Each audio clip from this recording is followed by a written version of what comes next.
Assalamualaikum warahmatullahi taala wabarakatuh. Bismillahirrahmanirrahim. Alhamdulillahirabbil alamin. Assalatu wassalamu ala asyrafil anbiya'i wal mursalin sayyidina Muhammad wa ala alihi wa sahbihi ajma'in. Amma ba'du. Yang saya takmimi pengasuh Pondok Pesantren Nurul Islam Kiai Haji Muhammad Ramdan Siraj SEMN. Yang saya muliakan Ketua Yayasan Pondok Pesantren Nurul Islam Kiai Haji Ilyas Siraj SHMAG. Yang saya hormati Kepala Madrasah Aliyah Nurul Islam Bapak Madluk Ansori MPD beserta jajaran staf Dewan Guru. Yang saya hormati pula guru pembimbing saya Bapak Ruslan SASH beserta guru peninjau pada presentasi makalah saya hari ini. Dan tak lupa pula teman-teman yang saya banggakan. Saya Alifatul Mufidah dari kelas 12 IPA 2 akan mempresentasikan makalah saya yang berjudul Manfaat Kegiatan Pramuka terhadap Siswa Madrasah Aliyah Nasy'atul Muta'allimin Candi. Adapun latar belakang saya mengangkat judul ini, yang pertama yaitu karena di Indonesia kegiatan pramuka merupakan kegiatan yang sangat mendapat perhatian khusus dari pemerintah.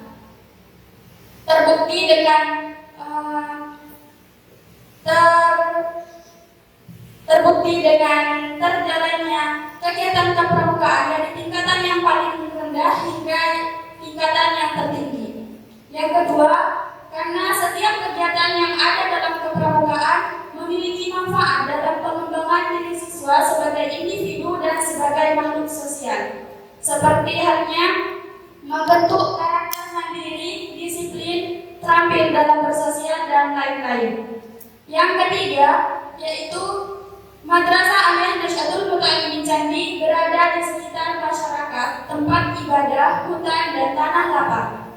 Namun, di balik potensi tersebut, terdapat masalah yaitu minimnya minat siswa Madrasah Aliyah Nasy'atul Muta'allimin Candi untuk berkecimpung dalam kegiatan kepramukaan, karena mereka kurang percaya dengan adanya manfaat yang ada dalam kegiatan kepramukaan. Juga rasa khawatir dari wali siswa terhadap anaknya, sehingga mereka terkadang dilarang untuk mengikuti kegiatan kepramukaan.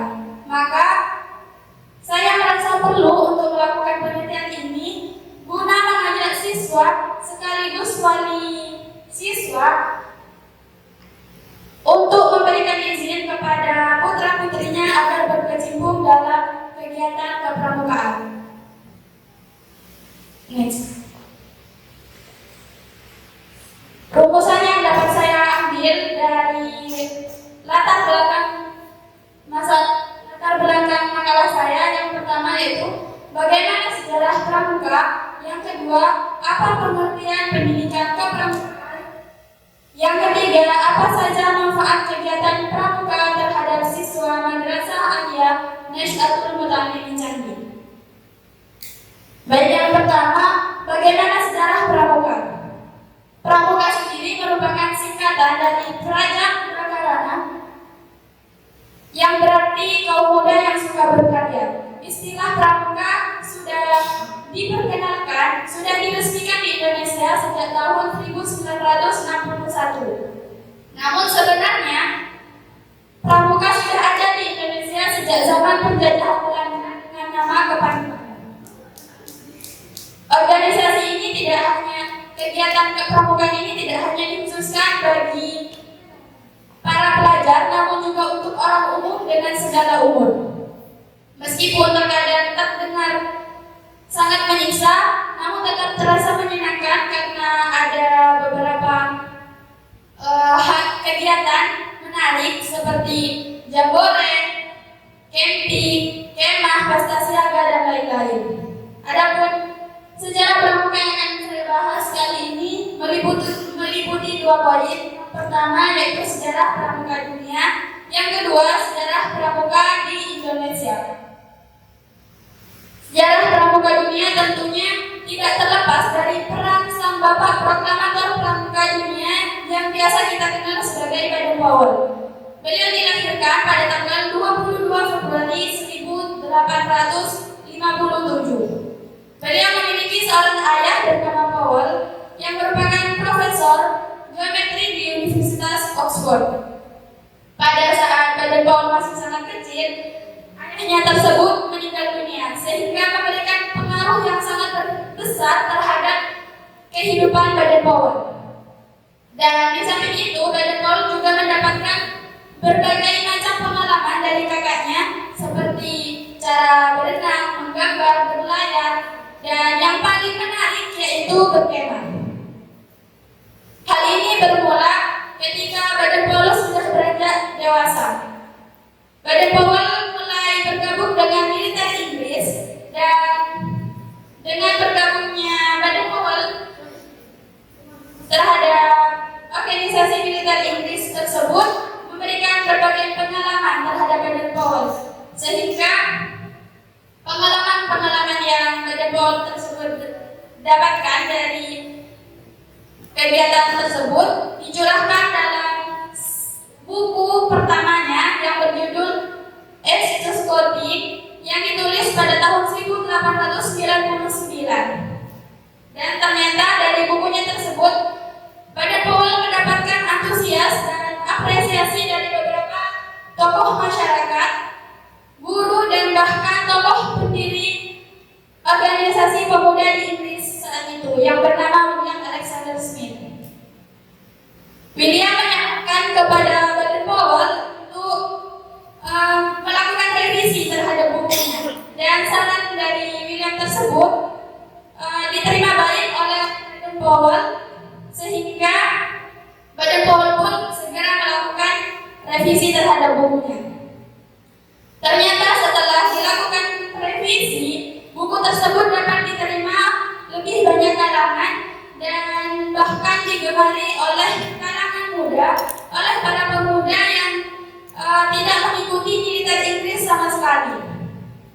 Oleh sebab itu, muncullah pemikiran dalam diri Baden Powell untuk melakukan kemah pertama kali. Dan hal itu diwujudkan oleh Baden Powell bersama kakaknya di suatu tempat bernama Pulau Bronsey pada tanggal 25 Juli 1907 dengan ditemani 22 anak laki-laki selama 8 hari. Kegiatan inilah yang memberikan pengaruh besar terhadap sejarah pramuka dunia. Pada tahun 1918, Baden Powell mendirikan organisasi dengan nama Robert Scott yang beranggotakan para pekerja berumur 17 tahun, dan pada tahun 1922 berdiri buku kedua Baden Powell kembali meluncur dengan judul Road to Success, yang berarti mengembara menuju bahagia. Dan yang terakhir yaitu terlaksananya Jambore pertama pada tanggal 30 Juli sampai 8 Agustus 1920 di Olympiade London. Kegiatan itulah yang menjadi cikal bakal berdirinya pramuka dunia. Karena pada saat itu pula Baden Powell ditetapkan sebagai bapak pramuka dunia atau Chief Scot of the World. Next. Yang kedua yaitu sejarah pramuka Indonesia. Sejarah pramuka Indonesia sendiri mengalami pasang surut karena pada saat itu Indonesia masih dalam keadaan terjajah. Hal itu pula yang menyebabkan Indonesia mengalami tiga masa pramuka. Yang pertama yaitu pramuka pada masa penjajahan Belanda, yang kedua pramuka pada masa penjajahan Jepang, dan yang terakhir pramuka setelah Indonesia merdeka. Pramuka pada masa penjajahan Belanda pada saat itu Belanda mendirikan sebuah organisasi kepramukaan yang bernama The Light Pathfinders Verenigdi, atau dalam bahasa Indonesia berarti Persatuan Pandu-Pandu Hindia Belanda. Menurut beberapa tokoh, organisasi ini dapat membentuk karakter masyarakat Indonesia yang terjajah kala itu.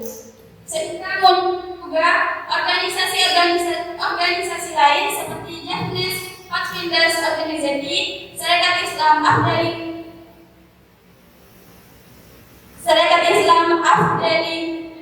Pathfinderi, dan masih banyak organisasi-organisasi lainnya.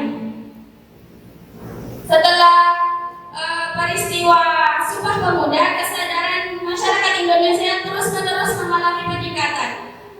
Sehingga pada saat itu muncul juga sebuah organisasi dengan nama Kepanduan Bergabung. Dan pada tahun 1930 berdiri organisasi dengan nama Pandu Sumatera. Pada tahun berikutnya pula berdiri organisasi kepramukaan yang bernama Persatuan Antar Pandu Indonesia. Yang kedua, gerakan pramuka pada masa penjajahan Jepang. Pada saat itu Jepang sangat melarang keras adanya organisasi yang didirikan oleh masyarakat Indonesia. Namun ternyata tetap saja di Indonesia ada organisasi kepramukaan dengan terbukti dengan adanya pelaksanaan Perkino 2 pada saat itu. Yang terakhir yaitu pramuka setelah Indonesia merdeka. Setelah Indonesia merdeka, tepatnya pada tanggal 28 Desember 1945, berdiri sebuah organisasi di Kota Solo, sebuah organisasi kepramukaan yang bernama Persatuan Rakyat Pandu Rakyat Indonesia. Organisasi ini dijadikan wadah untuk pandu-pandu Indonesia untuk bernaung di dalamnya. Sehingga pada tahun 1961 terdapat 100 organisasi kepramukaan di Indonesia. Di tahun itu juga organisasi kepramukaan terbagi menjadi 3 federasi, yaitu yang pertama Persatuan Kepanduan Putri Indonesia, yang kedua Persatuan Pandu Putri Indonesia, yang ketiga Ikatan Pandu Indonesia. Setelah berbagai macam hal terjadi, pada tanggal 14 Agustus 1961 istilah pramuka diperkenalkan terhadap rakyat Indonesia. Oleh sebab itu, tanggal 15 Agustus diperingati sebagai Hari Pramuka Indonesia. Next. Pembahasan rumusan masalah yang kedua yaitu tentang pengertian pendidikan kepramukaan. Pendidikan kepramukaan yaitu proses pendidikan yang dilakukan melalui gerakan pramuka. Adapun tingkat pendidikan kepramukaan ada 4. Yang pertama yaitu pramuka siaga, yang kedua pramuka pembalang, yang ketiga pramuka penegak, yang keempat pramuka pandeglang. Adapun pramuka siaga, tingkatan ini dikhususkan untuk anak-anak yang berumur 7 sampai 10 tahun. Anak-anak seusia ini biasanya memiliki sifat unik dan beragam, yang pada umumnya mereka sangat aktif dan tidak pernah diam. Mereka suka dengan lingkungan sekitarnya dan sangat kreatif. Pramuka siaga ini dihias sebagai warna hijau yang melambangkan kesegaran hidup sesuatu yang sedang bertumbuh. Hal ini dimaksudkan terhadap anak-anak yang masih dapat diarahkan oleh orang tuanya untuk mengurangi kegiatan hal-hal yang kurang positif melalui beberapa cara. Yang kedua, pramuka pembalang. Tingkatan ini dikhususkan bagi anak-anak yang berumur 11 sampai 15 tahun. Anak-anak seusia ini biasanya sudah sangat aktif, memiliki rasa percaya diri yang tinggi, semangat yang kuat, dan patuh. Pramuka penggalang ini dikiaskan sebagai warna merah yang melambangkan kemeriahan hidup sesuatu yang sedang berkembang. Hal ini dimaksudkan terhadap anak-anak yang sudah termasuk ke dalam kelompok remaja dan sudah meninggalkan masa kanak-kanak, dan juga mulai menuju ke masa dewasa. Yang ketiga yaitu penenggak. Tingkatan ini dikhususkan untuk pemuda yang sudah berumur 16 sampai 20 tahun. Pemuda pada usia ini biasanya sudah mencapai idealisme dan kemandirian.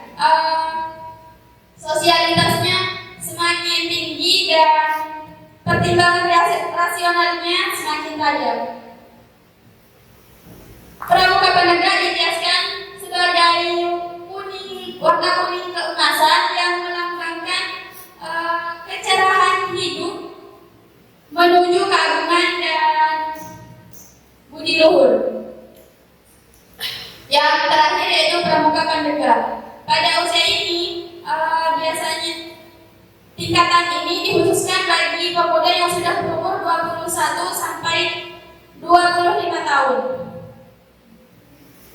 Pada usia ini biasanya pemuda sudah berproses ke arah kematangan jiwa dan sudah memiliki kesadaran untuk memperjuangkan dan meraih cita-citanya.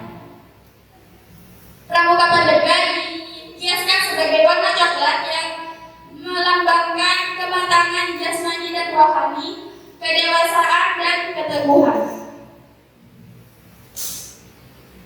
Lanjut. Pembahasan yang terakhir yaitu apa saja manfaat kegiatan pramuka terhadap siswa Madrasah Aliyah Nahdlatul Muta'allimin Candi. Mungkin manfaat kegiatan pramuka sangat banyak sekali, namun yang saya teliti di Madrasah Aliyah Nahdlatul Muta'allimin Candi meliputi 3 bidang karakter. Yang pertama yaitu kedisiplinan dengan jumlah persentase rata-rata 80,75% siswa memiliki sikap disiplin, dan 74% siswa memiliki keterampilan sosial, dan 70,5% siswa sudah bisa mandiri. Hal ini dihasilkan oleh siswa dengan bergabung dalam kegiatan kepramukaan. Mungkin hanya itu yang dapat saya sampaikan. Saya buka kritik dan saran juga pertanyaan dari para pemirsa. Orang atas lagi. Terima kasih saudara. Vivi, coba saya tanya siapa Bapak?